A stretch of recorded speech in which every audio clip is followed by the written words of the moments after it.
presiden. Como primero, doctor Manuel Antón Gracia, director general de nuestro Hospital Star Médica Centro.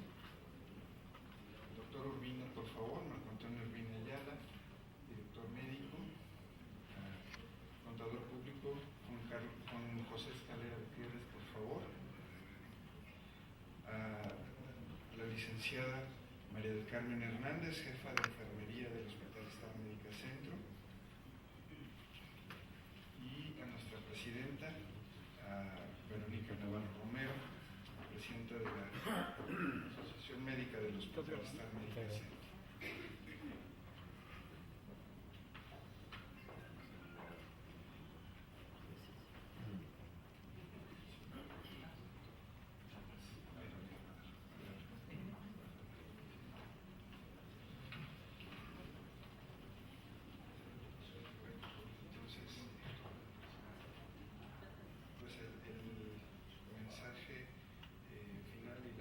Del doctor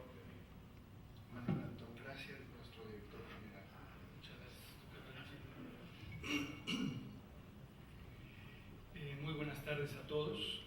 estimados miembros de la mesa directiva de la asociación. Más que una conferencia magistral, de las que ya hemos visto a lo largo de todas estas jornadas presentadas de manera muy brillante y profesional, yo quiero brevemente resaltar el rol tan importante que juega una sociedad médica en la vida académica de una institución hospitalaria, especialmente si hablamos del sector privado, donde el esfuerzo y dedicación para organizar eventos de esta naturaleza y de este nivel y de esta calidad académica pues se hace totalmente ad honorem, ¿no? Y eso se traduce en un valioso legado que año con año se acrecienta y enriquece para mantener viva la esencia del médico, siempre ávido y sediento del conocimiento y su actualización. Para ello, me dediqué a revisar en varios textos cuáles han sido los principales parteaguas en la historia de la medicina relacionados con la contribución de los gremios médicos en esa transmisión del conocimiento generación tras generación. Y este será un breve recorrido a través de algunos pasajes de la historia de las primeras reuniones y agrupaciones médicas que dieron origen a las que actualmente conocemos.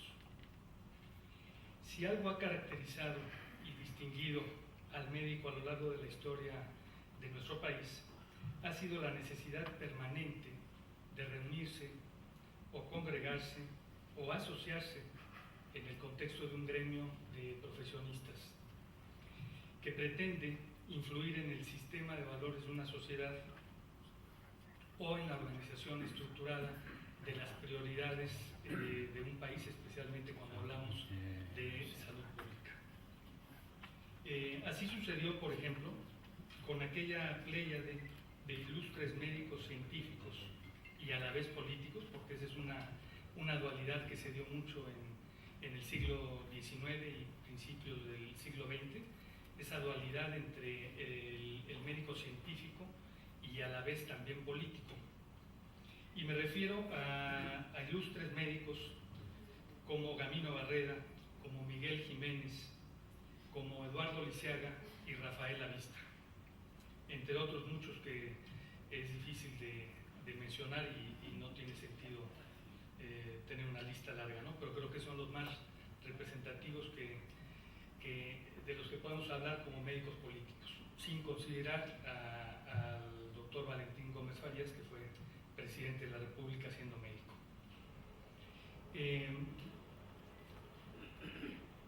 Estos médicos ilustres arroparon y dieron un sentido científico, pero a la vez humanístico, a todo un régimen controvertido, como siempre será el porfiriato, pero que hoy día es innegable para nosotros como médicos la evidencia del enorme legado que esa generación dejó en nuestras manos, principalmente en la figura de instituciones como lo es el Hospital General de México, que muchos de ustedes conocen muy bien y pertenecen o han pertenecido a él, y cuyo legado pues, nos ha dejado una cuna de institutos y de sociedades científicas muy eminentes. Los hospitales no solo han sido centros de asistencia médica, también han sido fuente de inspiración e inquietud permanente entre sus médicos, para integrar agrupaciones que imparten conocimiento, lo actualizan, lo transmiten y retroalimentan en beneficio de los pacientes. Esta necesidad de mejorar, actualizar y difundir conocimientos llevó a los médicos a fundar agrupaciones que les permitieran alcanzar estas nobles metas y se viera reflejado su esfuerzo, dedicación y entrega en algo tangible. Es así que el primer registro que encontré en unos anales de historia de la medicina, como el antecedente más formal de lo que fue una academia médica, fue en 1732, cuyos estatutos debieron haber sido aprobados, porque en aquel entonces no se movía una hoja sin que el virrey lo dijera. Tuvieron que haber sido aprobados por decreto del virrey don Juan de Acuña, ya que ese grupo de médicos, liderados por el doctor Nicolás José de Torres, se venía ya reuniendo de manera informal en su propia casa desde hacía 4 años antes, un poco de manera hasta cierto punto pues subterránea, por decirlo de alguna forma, ¿no? Los buenos resultados de esa academia se comprobaron en los resultados que ante el protomedicato debían sustentar sus aspirantes. Hablamos ya ahí los inicios de un enfoque de calidad hacia la formación de un médico para poder aspirar a pertenecer a ese gremio médico.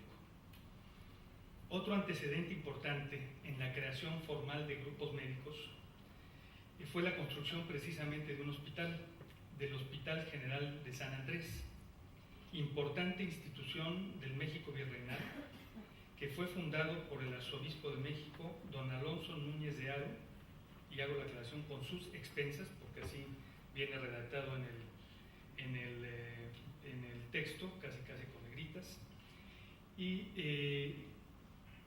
que se generó este proyecto como respuesta a la terrible epidemia de viruela que azotó la Ciudad de México en 1779. El Hospital de San Andrés se construyó en lo que hoy es el MUNAL y que anteriormente fue la Secretaría de Comunicaciones y Transportes en México, en la calle de Tacuba. Ahí se construyó por instrucción del arzobispo y financiado por el arzobispo. Este proyecto, inspirado unos años antes en la orden que Carlos III, rey de España, emitió para que la Ciudad de México tuviera un hospital general similar al de la Pasión en Madrid. Es decir, fue un proyecto que nació de una orden del rey para que la Ciudad de México tuviera algo similar a lo que ya en aquel entonces España tenía como un hospital general. Fue un centro, el Hospital de San Andrés fue un centro asistencial de extraordinaria importancia para la enseñanza de la medicina,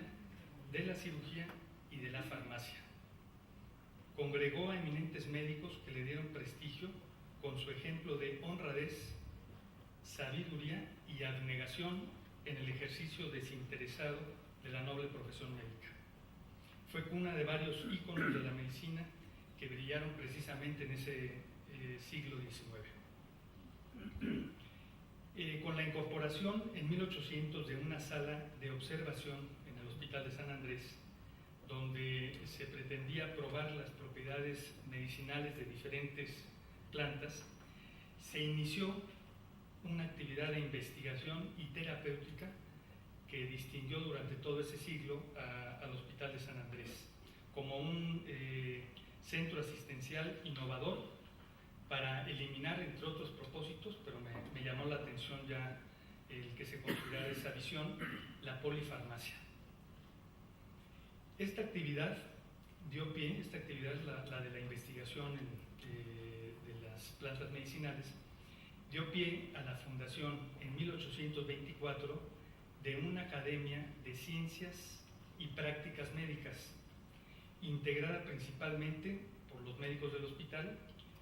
y asimismo en 1825 a una academia de cirugía, fundada con los propios recursos del doctor José Ruiz Méndez, y cuya práctica, supervisada por el promotor de la reforma educativa en salud en aquella época, el doctor Pedro de Escobedo, se hacía en cadáveres apegándose a las técnicas vigentes en los libros principalmente europeos. 4 años más tarde, en 1829, se fundó la Academia Farmacéutica, en cuyo seno se elaboró la primera farmacopea mexicana. Estas academias no eran otra cosa que agrupaciones de médicos brillantes con auténticos y legítimos deseos de superación para contribuir de manera decidida y totalmente comprometida al bienestar público de aquella época. Es importante mencionar que en los registros históricos se destaca que también fueron un importante instrumento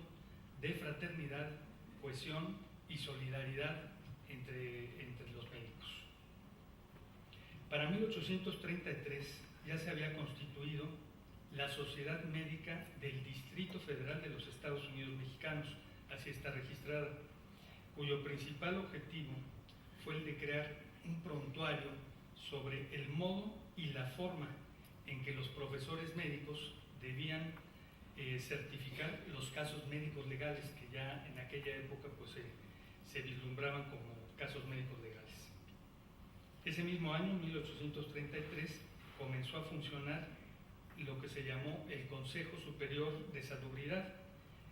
que emitió el primer bosquejo de un código sanitario para la ciudad. Durante el segundo tercio del siglo XIX se dieron varios logros importantes de destacados miembros y médicos provenientes de estas instituciones y de estas agrupaciones, principalmente del Hospital de San Andrés. En 1842, el doctor Miguel Jiménez dio a conocer su tratamiento original por punción de los abscesos hepáticos, publicando una experiencia de poco más de 200 pacientes y cuyos resultados derivaron en una disminución del 30% de la mortalidad de los pacientes que fueron sometidos a ese tratamiento, bueno, y que tenían ese padecimiento. También formado en el Hospital de San Andrés, el doctor José Pablo Martínez del Río introdujo en 1847 la anestesia general con éter, y un año después, 1848, en plena proceso de ocupación norteamericana, la anestesia clorofórmica.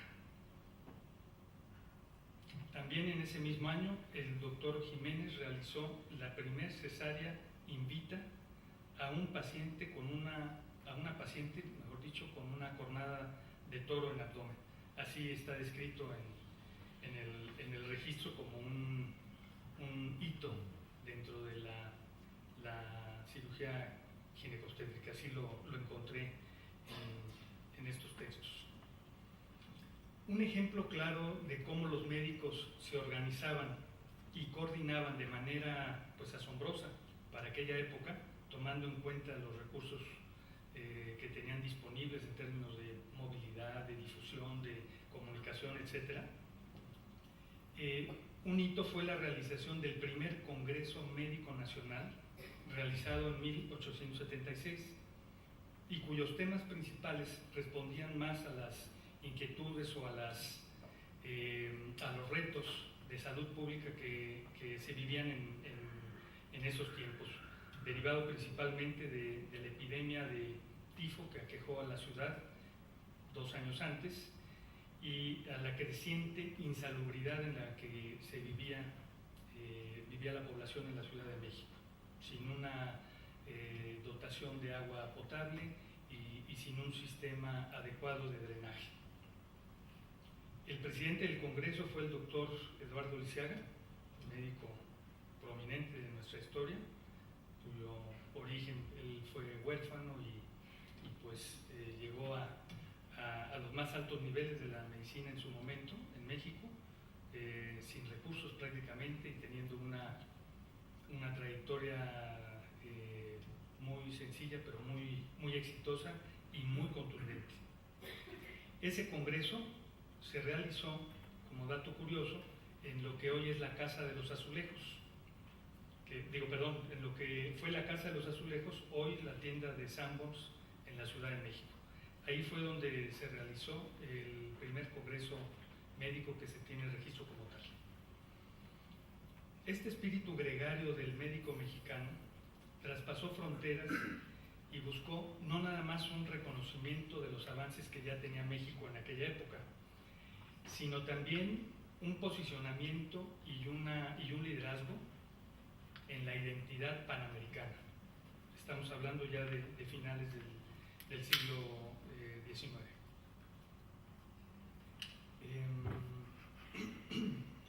Toda vez que los referentes en la materia pues, seguían siendo fundamentalmente europeos, y eso condicionó pues, un sentido de identidad panamericana. De hecho,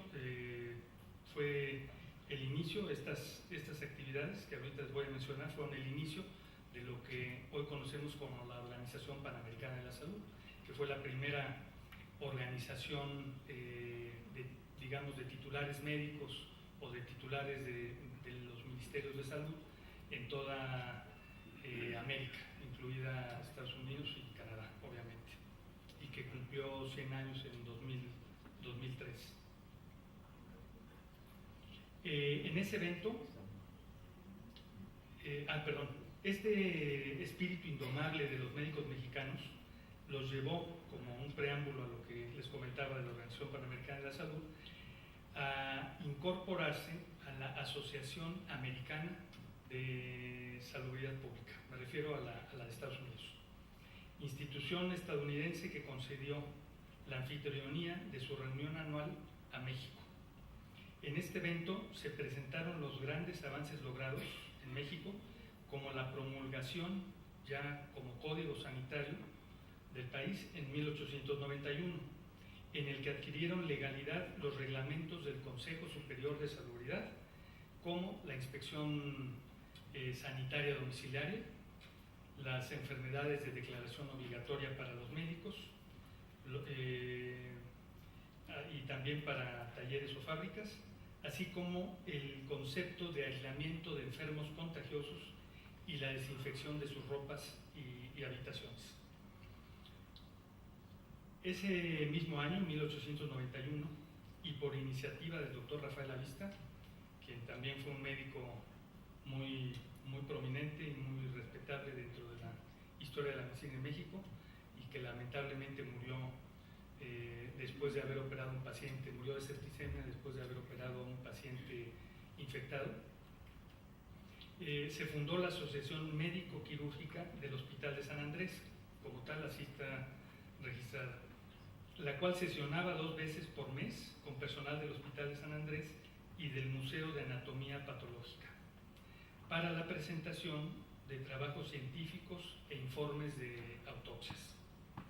De estas sesiones se obtenía el material para publicar la revista quincenal de Anatomía Patológica y Clínicas Médica y Quirúrgica. Derivado de los trabajos y propuestas presentados por el doctor Eduardo Lisiaga en el primer Congreso Panamericano, los cuales estaban enfocados a reducir el periodo de cuarentena para los barcos que transportaban pacientes con cólera, que se manejaba en Estados Unidos y Panamá como obligatorio el que esperaran 40 días para poderles darles entrada, y el doctor Lisiaga presentó un trabajo en el que sustentó que solamente un promedio de 5 días eran los que eran necesarios, dada el periodo de incubación de la enfermedad. Por estos trabajos y por la relevancia de esta presentación, México fue distinguido con la sede de este segundo Congreso Panamericano en 1896, que se realizó en la Ciudad de México, y que inaugurado por el presidente de la República y al que asistieron 550 delegados de toda América, 96 acompañantes, y se recibieron 294 memorias con 98 resúmenes para ser publicadas en 2 volúmenes bajo el título de Memorias del Segundo Congreso Panamericano. En estas memorias se publicaron una multitud de comunicaciones de gran interés científico, pero 2 de ellas evidenciaron el gran avance que tenía ya la medicina en México. Uno, el proyecto del Hospital General de la Ciudad de México, que vendría a sustituir al Hospital General de San Andrés. Y el otro,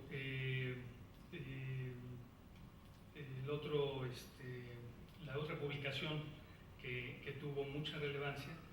fue un trabajo publicado por el doctor Manuel Toussaint sobre las alteraciones del hígado producidas por el abuso del pulque. Notable como revisión general del efecto del alcohol en el hígado. La bienvenida a los congresistas la dio el presidente de la República, Porfirio Díaz, en ese entonces, en un acto solemne en el Gran Teatro Nacional. Esto evidencia la relevancia que tuvo para México este evento. Y asistieron, además de los familiares de los congresistas, la gran mayoría de los diplomáticos acreditados en México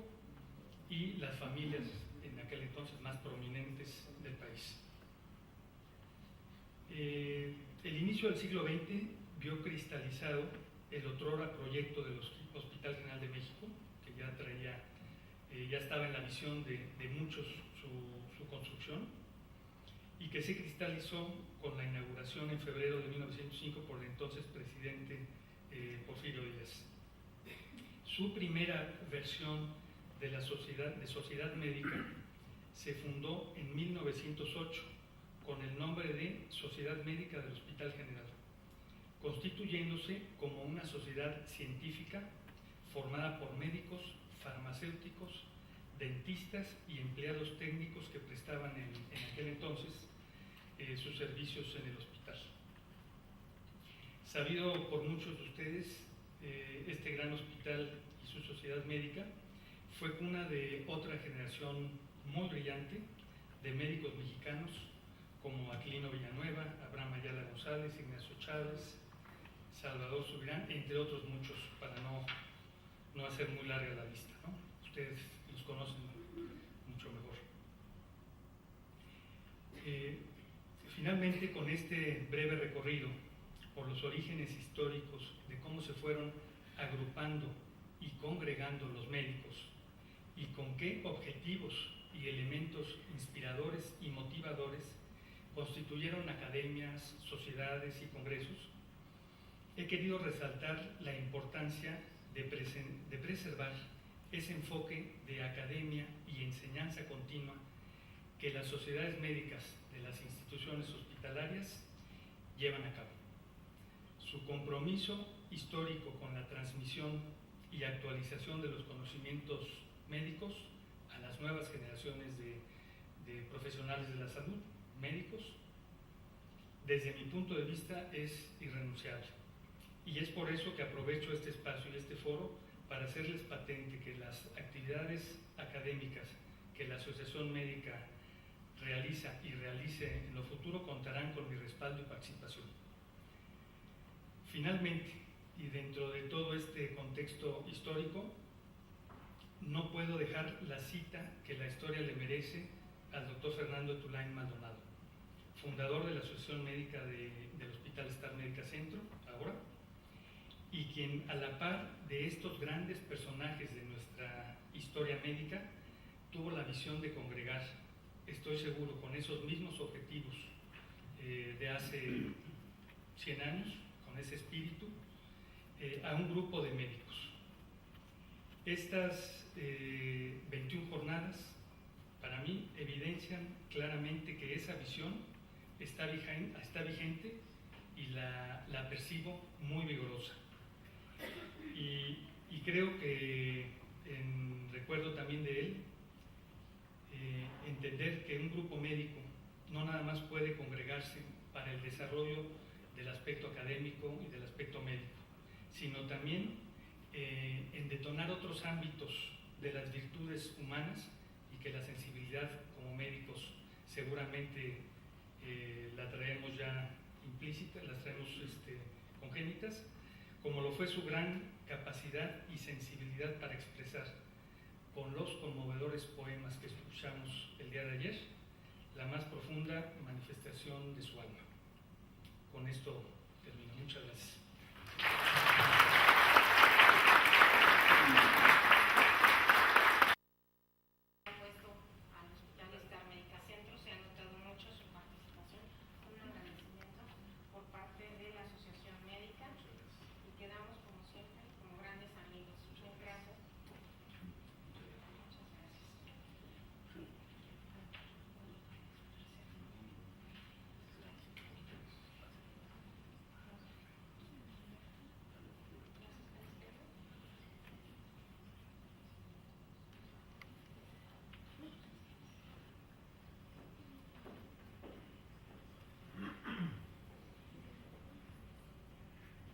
Invariablemente,